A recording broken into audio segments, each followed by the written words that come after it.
두둥. 안녕하세요 여러분. 방송국 노예들의 와플릭스입니다. 와.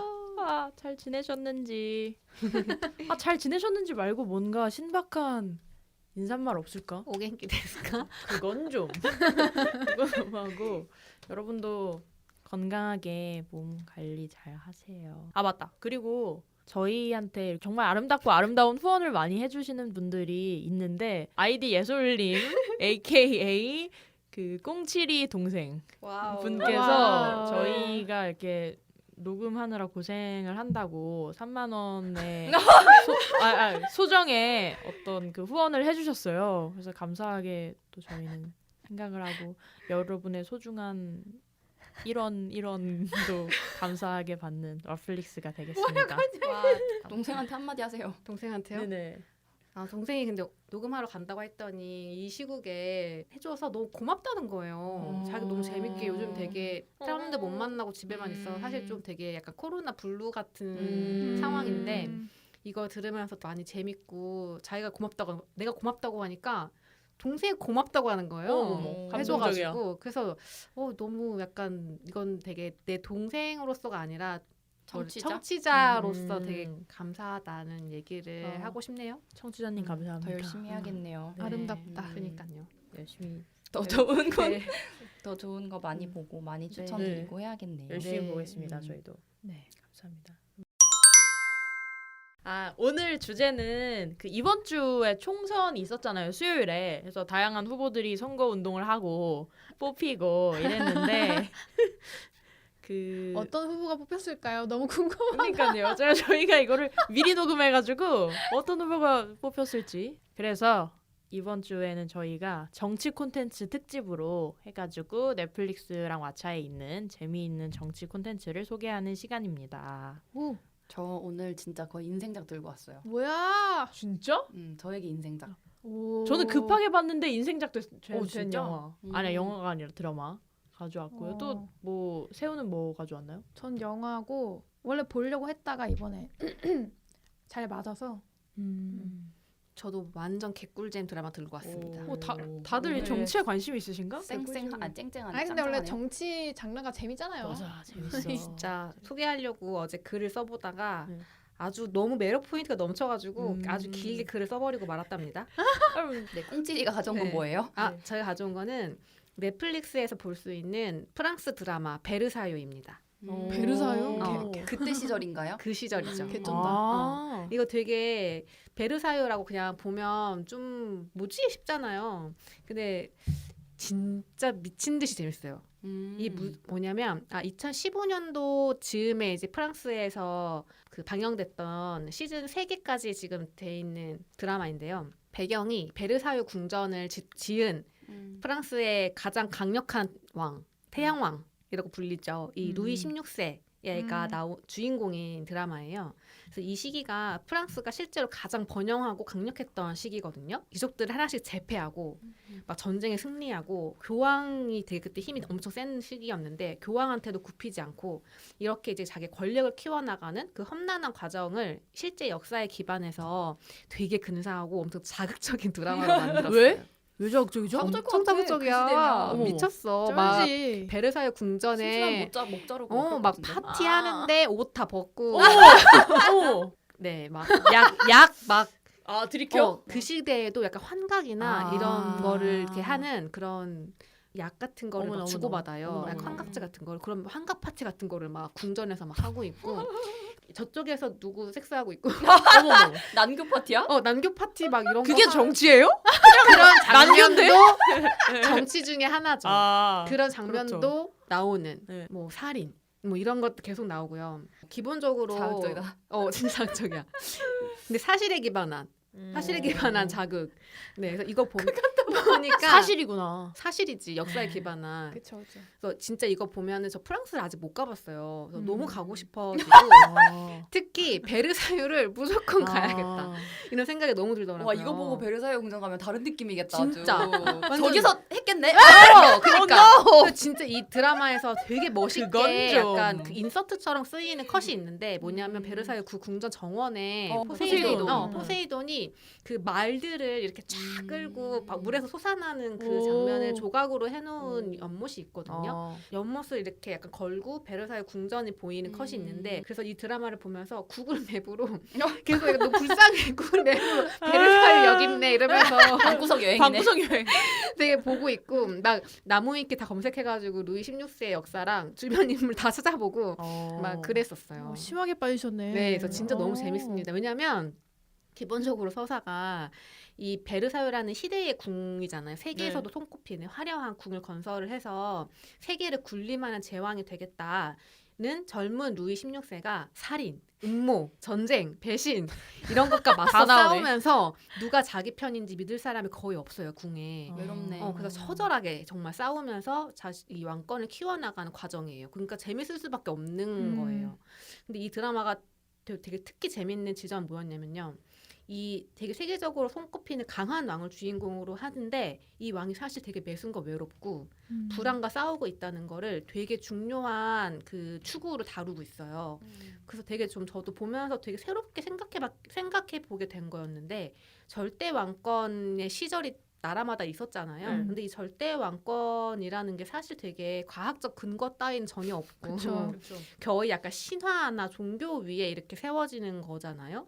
그러면 되게 나약한 거예요. 이거는 위태롭고 그래서 너무 어려운 일이었구나라는 생각을 처음 해봤어요. 그래서 이 루이 16세가 이걸 하기 위해서 그렇게 화려하고 압도적인 궁전을 지었던 거거든요. 이걸로 약간 깔아 뭉개버리려고. 그래서 근데 그렇게 하려다 보니까 역설적으로 적이 많이 생겨버린 거예요.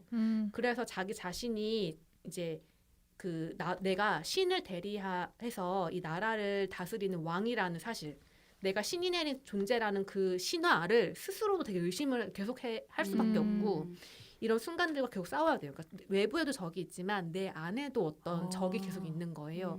그래서 이 드라마가 되게 한편으로는 외부와의 정치와 견제지만 한편으로는 이 리더의 내부에서 일어나는 불안과 스스로의 어떤 스스로를 믿어야만 하는 그런 어려움들을 되게 약간 사이코 드라마 같은 느낌마저 있어요. 그래서 중간중간에 이 루이 16세가 거의 되게 아프고 막 화살에 맞고 이러면서 되게 막 사경을 헤매는 장면들도 많이 나오거든요. 그럴 때 보면은 엄청 거의 미쳐가는 장면들도 되게 많이 나와요. 그래서 그 넓은 베르사유 궁전을 하얀색 잠옷을 입은 루이 16세가 막 뛰어다니고 자다가 일어나가지고 너무 약간 돌아버렸네. 노이로제 그럴 것 강박증에 같아. 막 시달려서 누가 자기를 죽일 수도 있다는 그 불안에 항상 시달려요. 그래서 이런 것들을 되게 중요한 축으로 다루고 있어서 너무 되게 새로워요. 엄청. 시즌 3으로 끝이에요? 맞아요. 완결이 났어요. 그래서 이 드라마에 되게 많은 캐릭터들이 나오거든요. 그래서 루이 16세도 아까 얘기한 것처럼 되게 입체적인 캐릭터이고요. 또 이 루이 16세의 친동생이 한 명이 있었어요. 실제로도. 이 남동생인데 이 남동생이 형이랑 끊임없이 그 비교당하고 막 그 눌려 있거든요. 그래서 뿌리 깊이 반항아예요. 그래서 되게 절대 왕권을 가지고 있는 형한테 거의 아무도 대들지 않지만 이 동생만큼은 계속해서 형한테 박아요. 근데 또 한편으로는 자기는 형을 또 너무 사랑하는 거예요. 게다가 게이예요. 그래서 이 시대의 프랑스 왕정에서는 그 게이들도 되게 거리낌 없이 자신의 사랑을 표현하거든요. 그래서 이 동생의 어떤 남자 애인이랑 같이 막 사랑을 나누고 둘이서 막 궁전을 막 휩쓸고 다니고 그런 모습들도 되게 재밌어요. 파리에서 패션을 주도하는 이런 트렌드가 생긴 것도 이 무렵이라고 해요. 왜냐하면 경제적으로 윤택해지면서 해외에서 좋은 비단들 막 잔뜩 사오고 막 그러거든요. 그러면서 이 동생과 이 동생 커플이 막 베르사유 궁전에 멋있는 옷들 막 선보이고 형은 정치를 하지만 우리는 패션을 하지. 우리는 아트를 하지. 막 이러면서 막 둘이서 막 궁궐을 누비고 다니는 장면들도 되게 재밌고요. 특히 이 드라마에 유독 여자 캐릭터들의 활약이 엄청나거든요. 시즌 3개가 진행되는 동안에 애인이 4명 정도가 나오거든요. 근데 이 하나하나가 다 너무 중요한 역할들을 해요. 어떤 어둠의 음모 세력과 결탁해가지고 너무 이 사랑을 독점하고 싶은 마음에 그런 어둠의 세력과 결탁을 하기도 하고 또 한 명은 실제로 이제 루이 16세가 되게 근본 없는, 그러니까 되게 왕족이 아닌 여자랑 결혼을 몰래 하는 것으로 되게 유명하거든요. 그 시대에는 무조건 교황이 점지해주는, 인정해주는 여자랑 결혼을 하고 결혼 자체가 정치인데 루이 16세는 이제 되게 힘도 막 키우고 이러다 보니까 결국에 한 명의 여자랑 이런 식으로 비밀 결혼을 했다고 하더라고요. 근데 이 여자도 중요한 애인으로 나와요. 그래서 궁정 최고의 권력자의 와이프가 된다는 건 굉장히 권력을 같이 나도 가져가는 거지만 결국은 이 왕은 나한테 정착할 수 없는 거예요. 그래서 여자들이 점점점 그 노이로제에 빠져가고 되게 불안하고 위태롭게 변해갈 수밖에 없는 그런 것들도 되게 섬세하게 잘 나타냈어요. 그래서 또 루이 16세 애인뿐만 아니라 약간 여자로서는 처음으로 왕실의 의사가 되는 캐릭터가 나와요. 그러니까 수염 붙이고 궁정에 와가지고 치료를 막 하거든요. 되게 똑똑하고 수염 왜 멋있는 붙여요? 남자인 척을 해야 됐어요. 아. 그래서 루이 16세가 되게 실리적인 사람이라서 여자도 실력이 있으면 채용을 해요. 아. 그래서 그런 똑똑한 여자 의사도 나오고요. 또 루이 16세 대항에서 파리의 백성들을 조직화하는 가죽 공방의 여자 영업자 이런 캐릭터도 되게 멋있게 나와요. 그래서 정리를 이렇게 쭉 해보면은 베르사유는 절대 그냥 역사물이나 또 그냥 정치물도 아닌 거예요. 그래서 되게 절대 왕권이 강해지는 과정에서 민주주의의 태동이 발견되고 또 인류 역사상 가장 강력한 왕이 만들어지는 그 과정에 되게 스스로의 그 나약함과 싸워 이기는 그런 왕의 모습들을 보면서 되게 많은 영감들을 되게 줘요. 새롭게 생각해볼 수 있는 지점들이 되게 많은 되게 매력적인 드라마입니다. 네. 역사템인 줄 알았는데 그렇게 뭐 단순하진 않네요. 되게 단순하지 않아요. 되게 흥미로웠어요. 저는 절대 왕정이 키워지는 이런 시대에 무슨 어떤 맞아, 고뇌가 새로운 있을까? 얘기가 더 응. 있을까 생각했거든요. 근데 너무 새로웠고 절대 왕정과 민주주의가 진짜 약간 앞뒤에 그냥 동전의 양면 같은 건 거예요. 이걸 보니까. 그래서 그런 지점도 너무 흥미로운 생각할 거리였고요. 너무 재밌다 그 시절. 너무 재밌어. 언제 나왔지? 세에서 2015년도에 방영이 됐었던 아. 드라마입니다. 강추입니다. 재밌네요. 진짜 한번 시작하면 계속 봐야 돼요. 새우는 뭘 들고 왔나요? 저는 이제 현대로 풀쩍 뛰어갔고 점프. 제가 가져온 갑자기 현대로. 네, 영화는 바이스라는 영화고요. 조지 부시 전 대통령은 모두가 알고 있잖아요. 네. 이 사람이 대통령이던 시절에 부통령이었던 딕 체니라는 사람의 전기 영화거든요.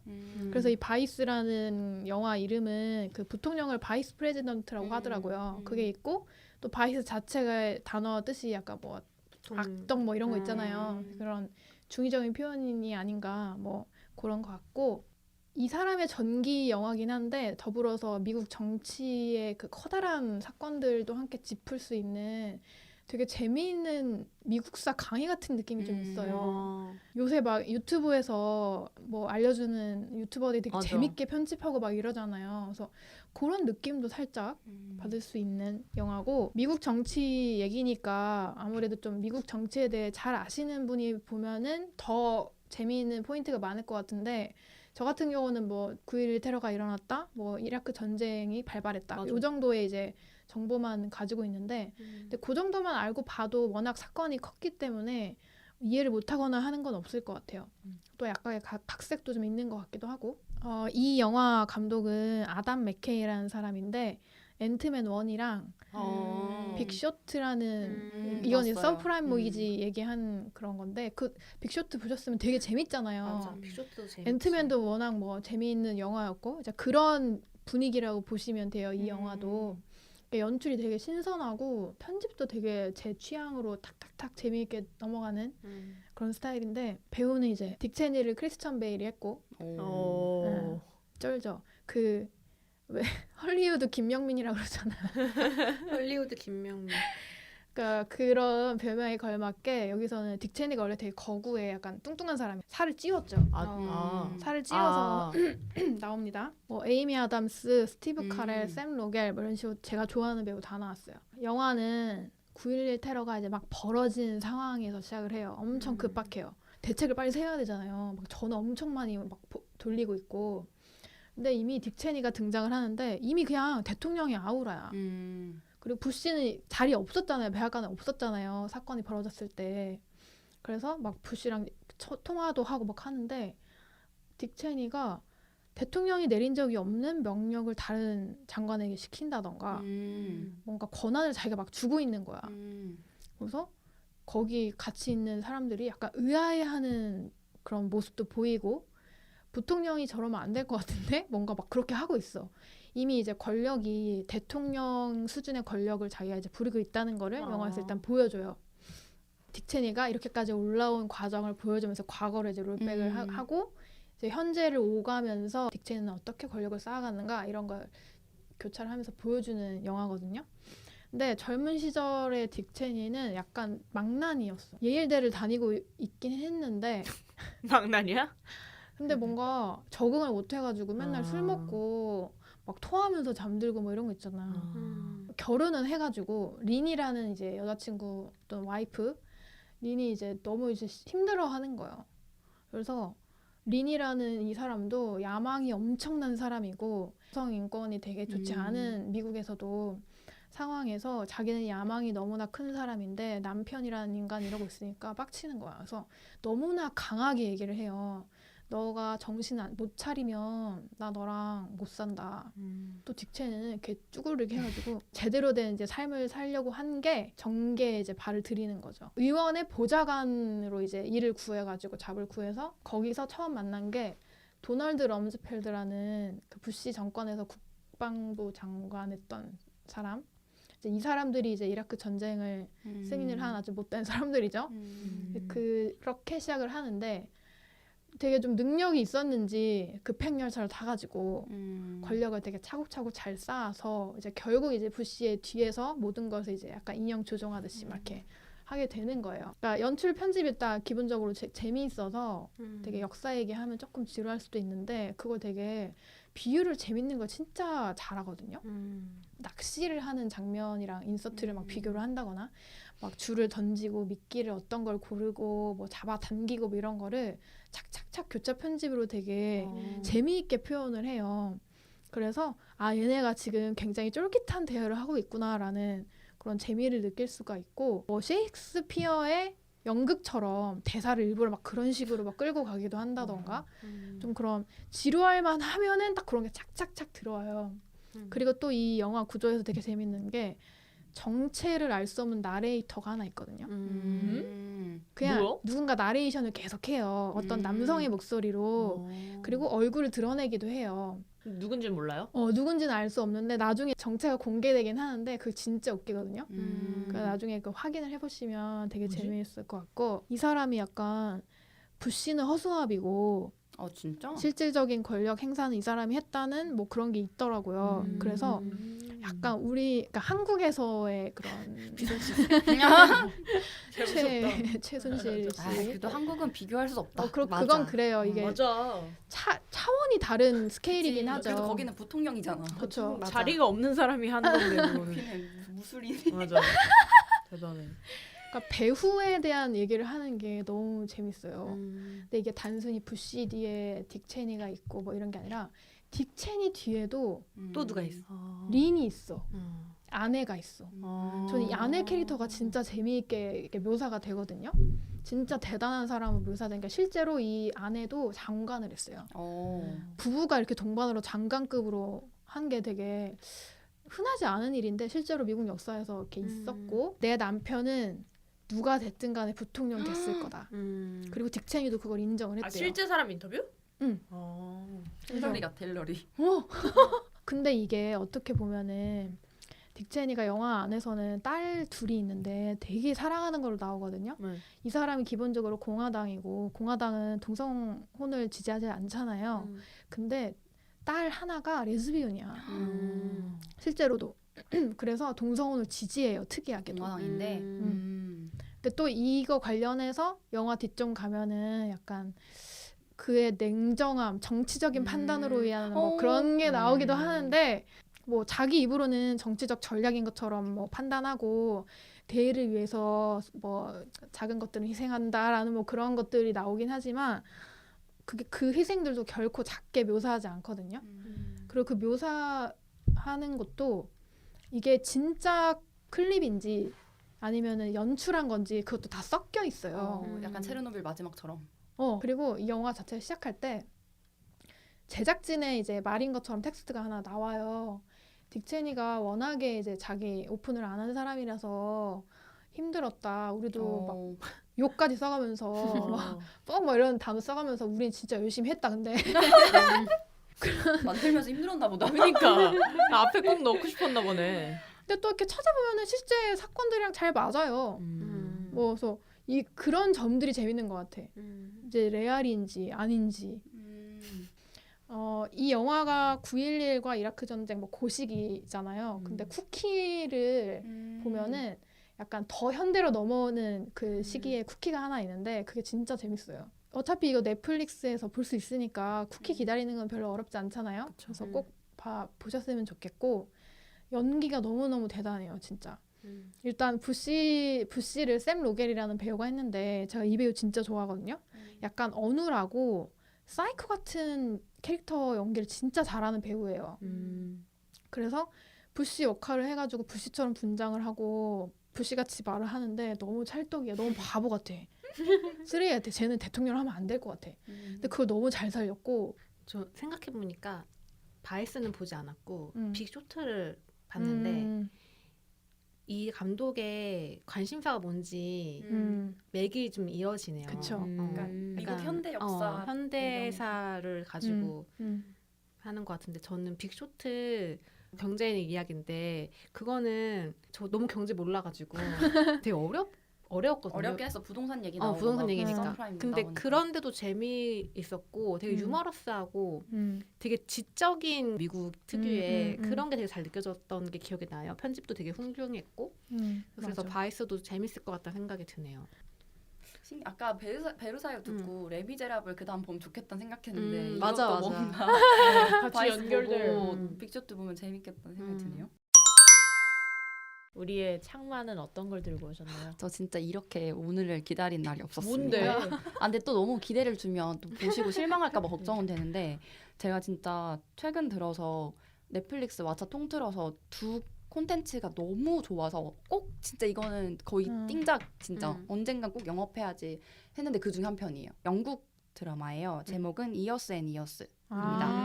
요새 엄청 네, 맞아. 엄청 요즘 많이 핫해요. 보더라. 많이 얘기되는. 평균 평점 무려 4.5점이고 어. 그 왓챠에서 넷플릭스가 킹덤 릴리즈하면서 그거에 약간 대항마로 아. 나름 전략을 세워서 수입 이렇게 들여온 거고요. BBC와 HBO의 공동 제작. 이거부터 약간 HBO. 간지나죠? 정치 드라마 중에서 좀 근미래이고 디스토피아적인 배경이에요. 제가 디스토피아 같은 거, 뭐 좀비도 그렇고 같은 맥락에서 되게 좋아해서 블랙미러를 재밌게 보셨다면 굉장히 좋아하실 콘텐츠입니다. 그래서 배경은 브렉시트 이후의 영국이고요. 트럼프는 계속 이제 멕시코를 향한 장벽을 쌓아가고 있고 진짜 금미래네. 네, 트럼프가 나와요? 그러니까 배경으로만 나오죠. 뭐 마치 배경으로. 바이스의 그런 소스처럼. 신기하다. 네, 트럼프는 재선에 2020년에 성공했던 한 걸로. 걸로 나와요. 네, 그런 헐랭. 네, 그런 디스토피아다. 배경이고, 네, 그렇죠. 브렉시트 이후에 영국도 점점 이제 보수화가 되는 배경인 거죠. 비비언 룩이라는 기업가 출신의 정치인이 나와요. 근데 약간 트럼프 같은 느낌이 나는 여성 정치인인데 TV 토론회 같은 데서 사회자가 뭐 이스라엘과 팔레스타인 사이에 대해서 뭐 어떻게 생각하냐라고 물어보니까 I don't give a fuck이라고 말해요. 그러니까 나는 아무 관심 없다고. 키예프, 뭐 내전, 국가 아무 관심 없다. 나는 우리 집 앞에 쓰레기만 매일 수거되면 된다. 그러니까 진짜 그 극우의 끝을 보여주는 캐릭터인 거예요. 요새도 그렇지만 사실은 경제가 점점 어려워질수록 브렉시트도 사실 같은 맥락이고 자국민 중심으로 되게 나라가 그쵸. 이제 보수적으로 네. 변해가잖아요. 배경을 잘 보여주는 캐릭터예요. 처음 저런 발언을 했을 때 난리가 난 거예요. 실검 1위 막 뜨고 난리가 났는데 일부는 와 미쳤네 저런 괴물이 어디서 나왔지? 근데 또 일부는 와 웃기다 약 이런 그냥 정치에서 되게 다양하게 나올 수 있잖아요. 사람들한테는 그런 반응이 나오죠.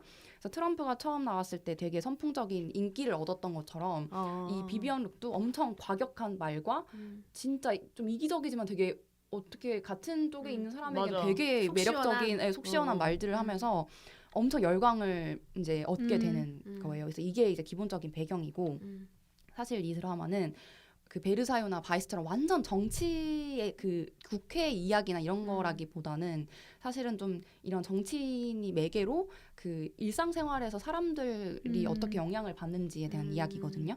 그래서 사실 주인공은 비비언 룩이라기보다는 네 형제 자매가 나와요. 근데 제가 봤을 때는 이 네 형제 자매의 그 다양한 시민들을 좀 캐릭터화하려고 했던 것 같아요. 그래서 장남은 은행에 다니는 돈 되게 잘 버는 근데 노동당을 찍는 그 저기 첫째고 둘째는 이제 장녀인데 완전 세계적인 활동가예요. 그러니까 운동가. 막 진짜 내전 있으면 그 나라 가서 막 반전 시위하고 뭐 환경 문제 있으면 저기 가서 막 환경 시위하고 아나키스트의 기질을 갖고 있는 그런 사람이고 차남 셋째 이제 차남은 난민 수용소를 관리하는 복지부 직원 같은 사람이에요. 그러니까 영국도 이제 난민들이 많이 오면은 임시 거처 같은 거를 만들어줘서 머물 수 있게 관리하는 사람이고 되게 똑똑해요. 그리고 막내는 아이가 둘이나 있는 장애인 싱글맘이거든요. 이렇게 4명이 있고 이 드라마가 되게 특이한 건 배경이 1년 내내 이야기를 보여주는 게 아니라 2020년부터 시작해서 21년, 22년, 23년 이런 식으로 주요 뉴스만을 보여주면서 시간이 엄청 빠르게 진행이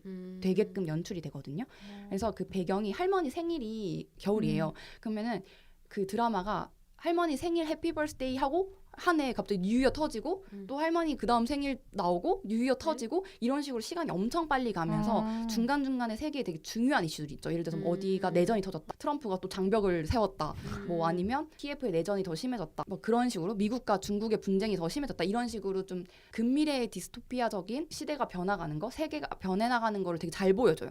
빠른 그 편집으로. 네. 그리고서는 이제 2024년 할머니 겨울 생신에 다 같이 이제 가족이 모였는데 근데 갑자기 공습 경보가 울리기 시작하는 거예요. 동네에. 그래서 뭐지? 해서 깜짝 놀라서 TV를 틀어보니까 TV에 전 채널에 같은 뉴스만 나오는데 남중국해 있잖아요. 거기에 그 무슨 홍샤다오라는 섬이 있었는데 그 섬을 두고 미국과 중국이 계속 대치하다가 결국은 참지 못한 트럼프가 핵을 쏴버린 거예요.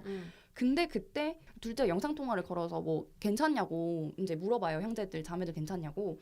근데 너는 어디야라고 했는데 홍샤다오 근처였던 거예요. 베트남에. 그 사람은 홍샤다오의 분쟁 때문에 거기서 이제 시위를 활동을 하고 있었구나. 활동가였으니까. 그래서 이렇게 영상 통화를 거는데 아니 근데 아니 지금 쏜다 하고 지금 그 보도가 나가고 있는 거예요? 그러니까 쏠 때쯤에 이제 민방위가 사이렌 다 울렸고 민방위가 울리면서 동시에 뉴스가 나왔고 그러면서 활동가가 뭐야? 괜찮냐고 전화를 했는데 그러니까 완전 홍샤다오는 아니고 그 근처에 아니 몇 근처에도 죽음 킬로미터인 아니야?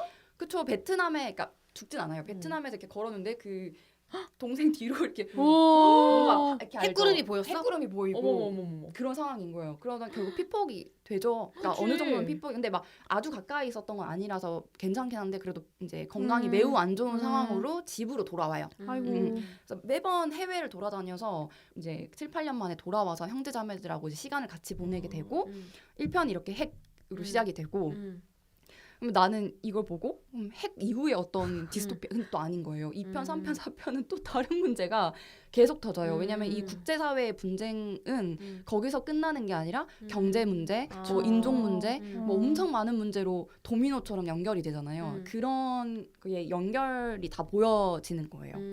네, 그래서 그렇게 드라마가 시작돼요.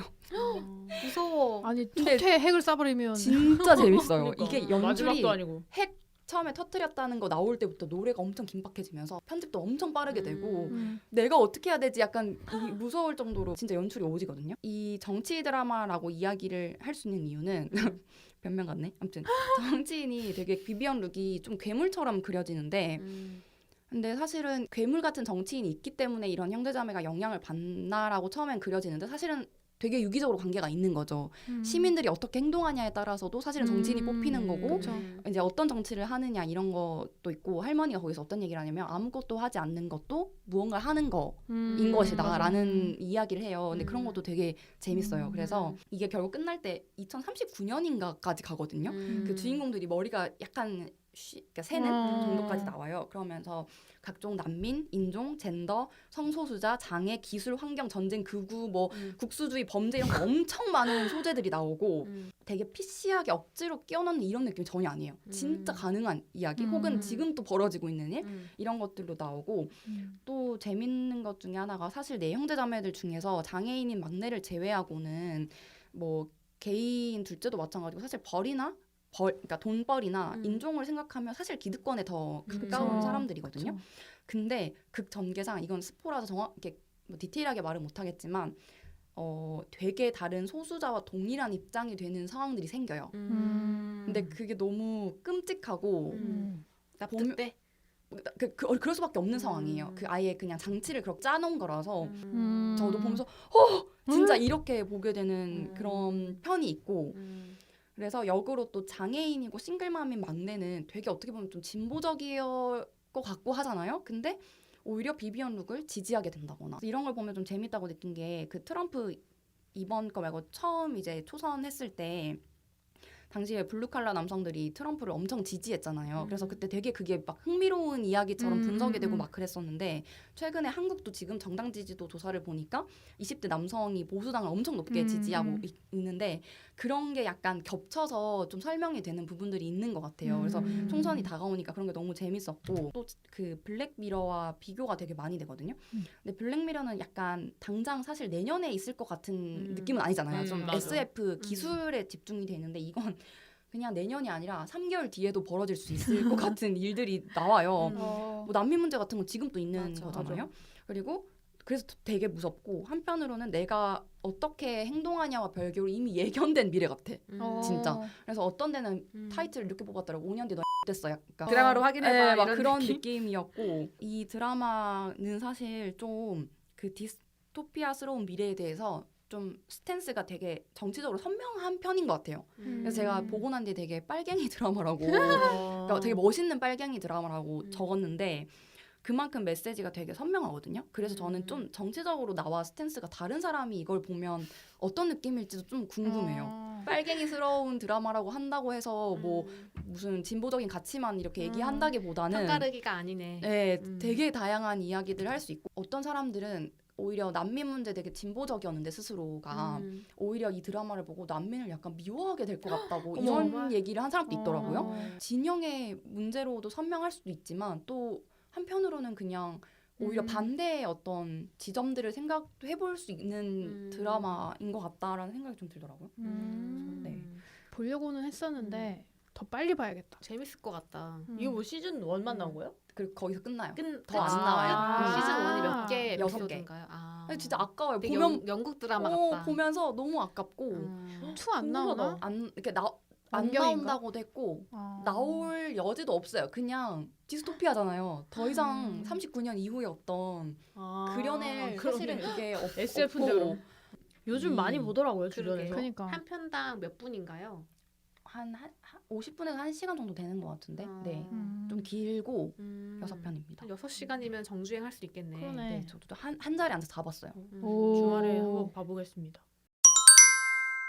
저는 더 폴리티션이라는 미국 넷플릭스 오리지널 드라마를 가져왔는데 작년에 나왔고요. 총 8부작에 하나에 1시간 정도예요. 그래서 여기에 진짜 유명한 배우들이 많이 나오는데 기네스 펠트로가 그 주인공의 엄마로 나오고 보헤미안 립소디에서 그 메리 오스틴 그 여주인공을 연기를 했던 루이 보인턴이 그 어떤 상대 후보 같은 걸로 나오고요. 글리랑 아메리칸 호러 스토리 등 그런 미국의 그런 명작 미드를 만들어냈던 라이언 머피 감독의 또 다른 네. 기네스 펠트로의 현재 남편. 네, 그렇죠.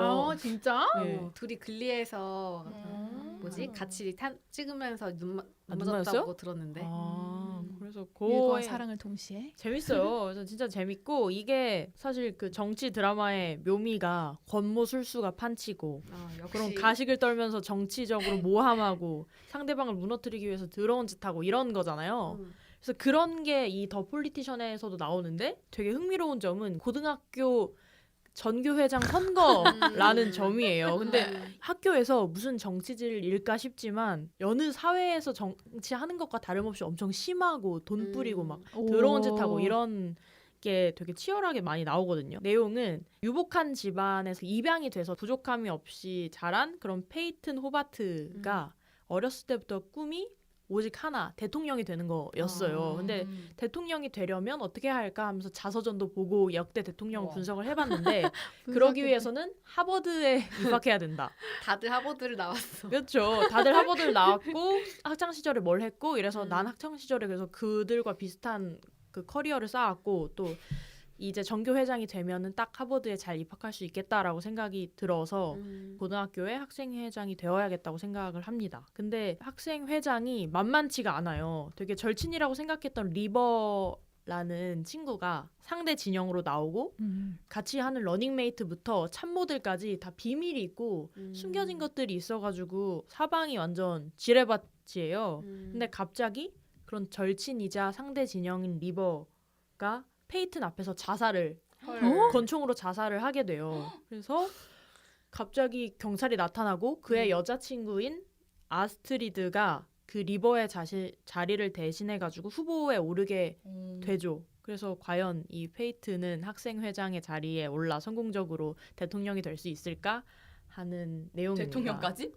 대통령까지 되는 아니 이게 게 돼야지 나와요? 대통령이 되니까 네, 그렇게 드라마에 그런 게 나오는 건 아니고. 네, 생각하는 친구고요. 그래서 이게 되게 매력적인 거는 유쾌한 하이틴 블랙 코미디예요. 그래서 더럽고 치사한 그런 정치질을 하이틴의 재치로 좀 풀어낸 코미디 드라마인데 주인공인 페이튼도 엄청 재밌지만 그 친구들이 진짜 참모처럼 엄청 그 선거 관리를 엄청 잘해주거든요. 그래서 캠프 그 캠프 선거 캠프예요. 그래서 제임스 맥커피 그리고 앨리스라는 친구가 있는데 선거 데이터는 물론이고 그 여론조사 그리고 러닝메이트 조사까지 오. 다 엄청 철저하게 선거에 대한 모든 것을 준비하고 너가 그런 대단한 후보가 되려면 어떤 자세를 취해야 되고 어떤 걸음으로 걷고 이런 것까지 다 준비를 해주는 친구예요. 그리고 특히 앨리스는 그 페이튼의 첫사랑이자 꿈이 퍼스트 레이디예요. 그러니까 이 우리 첫사랑인 남친을 잘 관리해서 자기가 퍼스트 레이디가 되고 싶잖아요. 와, 야망 있다. 그래서 곁에서 엄청 도와줘요. 어. 페이튼이 되게 그 리버랑 선거를 하다가 좀 뒤지는 모습을 보이자 우리 헤어지자. 그러면 네가 되게 불쌍한 사람인 것처럼 된다. 그러니까 내가 바람핀 걸로 하고 헤어지면 너는 불쌍하고 세상에. 순수하고 되게 청렴한 그런 후보의 이미지를 얻을 수 있을 것이다 라고 해서 그런 식으로 되게 전략적으로 짜서 하는 친구들이에요. 그냥 장난으로 그 선거를 하는 게 아니고.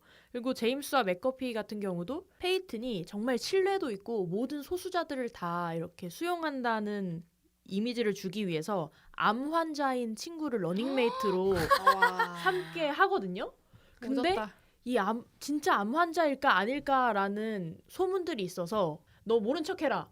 그리고 한 명은 그거를 파헤쳐서 진실을 알아보자. 이런 식으로 엄청 싸워요. 근데 진짜 이 암투와 이 정치가 잘 드러나는 와. 그런 드라마이고요. 그리고 모든 게 되게 완벽해 보였던 리버라는 그런 캐릭터가 진짜 잘생기고 탄탄하고 되게 뭐가요? 네, 아니 몸이 아니 뭐 여러 가지로 그래서 실제로 그 페이튼도 너는 슈퍼맨 같이 생겼다라고 얘기를 하거든요. 되게 외모가 그렇게 생겼는데 하지만 뭔가 채워지지 않는 그런 공허함과 외로움이 있어서 자살을 택하게 돼요. 페이튼은 그 사실 리버와 썸씽이 있었거든요.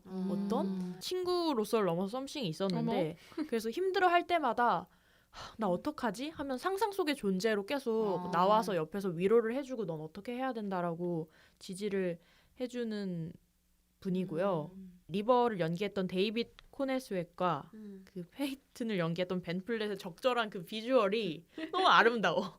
그래가지고 정말 꿀잼으로 볼 수 있고요. 그리고 리버의 여자친구이자 이제 페이튼의 상대 후보가 된 아스트리드는 영 앤 리치 그리고 얼짱이어가지고 정말 뭐든 다 가진 여자 학생인데 어느 순간부터 이렇게 돈 많고 편하고 날씬하고 예뻐야 되고 아무것도 모르고 그냥 좋은 대학만 가야 되는 인생에서 벗어나고 싶어 하는 다채로운 캐릭터라서 캐릭터들이 재밌고 또 이게 OST가 진짜 좋아요. 이 글리에 정치를 끼얹은 그런 느낌의 드라마예요. 그래서 미국 정치를 잘 몰라도 피식피식 웃게 되는 그런 정치 풍자가 있고요.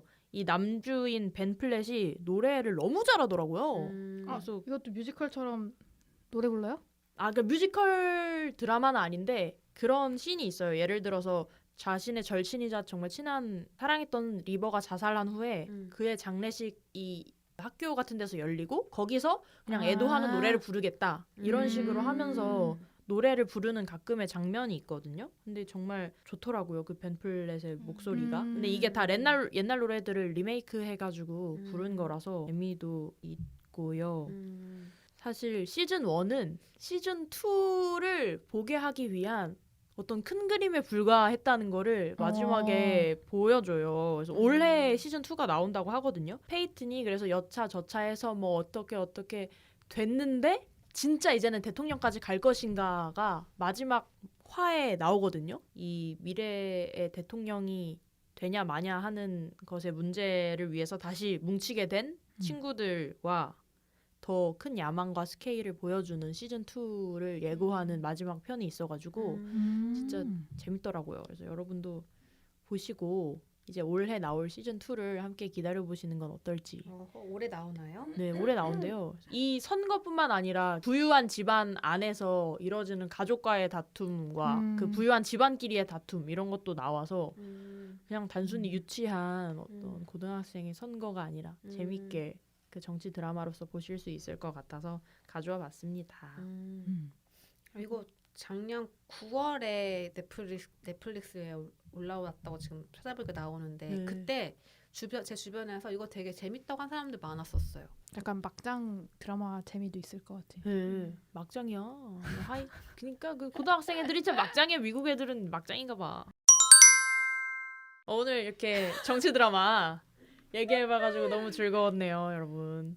저희가 추천하지 않은 다른 정치 드라마를 여러분들이 추천하는 댓글을 달아주신다면 저희가 그걸 보고 또 얘기를 할 수 있을 것 같으니까요. 댓글도 많이 달아주시고 그러셨으면 좋겠습니다.